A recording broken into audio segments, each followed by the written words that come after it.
Hey guys, it's Sting, and this is my very first episode of Hit Me With Your Best Shot! Oh!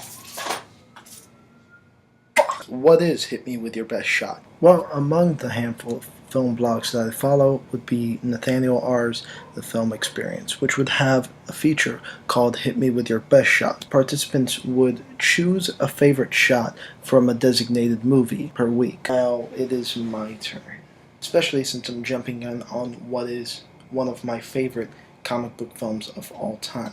Warren Beatty's Dick Tracy, a film dedicated to capturing every single trapping of the Depression-era comic strip by Chester Gould, through its costume design by Milena Canonero, through Richard Silbert's art direction, which recalls the limited color palette of the comic book strip, through the design of the characters, through the stereotypical wackiness of performances, especially from Al Pacino himself. Let's hear it, let's hear it! I'm so happy with what I got. Stretch it, stretch it! More, I want more! Even through the sparseness of its often derided screenplay. All of it captured through the lens of Vittorio Storaro. So it shouldn't be such a surprise with such a visual treat that what I was looking for with my best shot was a shot that could capture both the expressionistic shadowy flatness of the film noir genre, as well as the color schematic of the comic book world that Warren Beatty and company had brought up.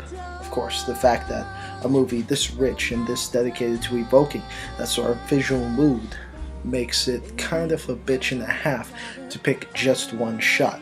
But eventually, I got right down to it.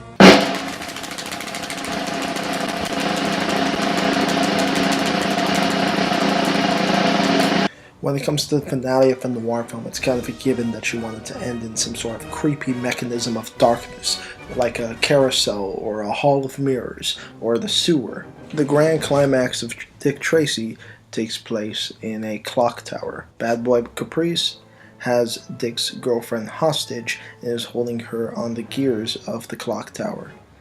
There's a lot of darkness that by itself could mark any modern day noir homage.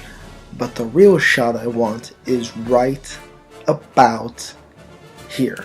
This is where all that color that the film has been thriving on begins to rust and decay, and that sort of nihilistic noirish sensibility.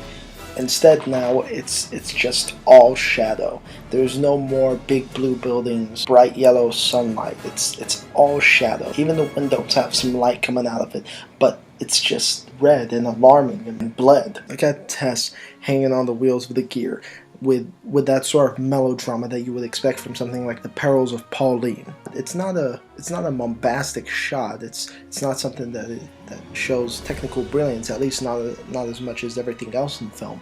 But it goes ahead and smacks the film with melodrama, the sort of serial-esque melodrama, something I neglected to mention when I was talking about all the great ways that Dick Tracy evokes a comic book feeling.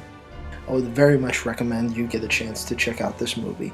It's got one of my favorite Al Pacino performances, in my opinion the last good one he made before he went all hoo-ha. It's got a brilliant, evocative, colorful world, and it is one of the only live action films I feel actually goes out of its way to become a comic book rather than a movie. Anyway, thanks for watching, and here's to hoping I can make a lot more of these, since I actually came into this late, and there's a lot of movies they already gone through that I'm like, damn, that would be my jam. I'm doing this without exactly telling Sir Nathaniel R that I'm doing so please don't shut me down. Seriously, thank you guys for viewing and following Movie Motorbreath.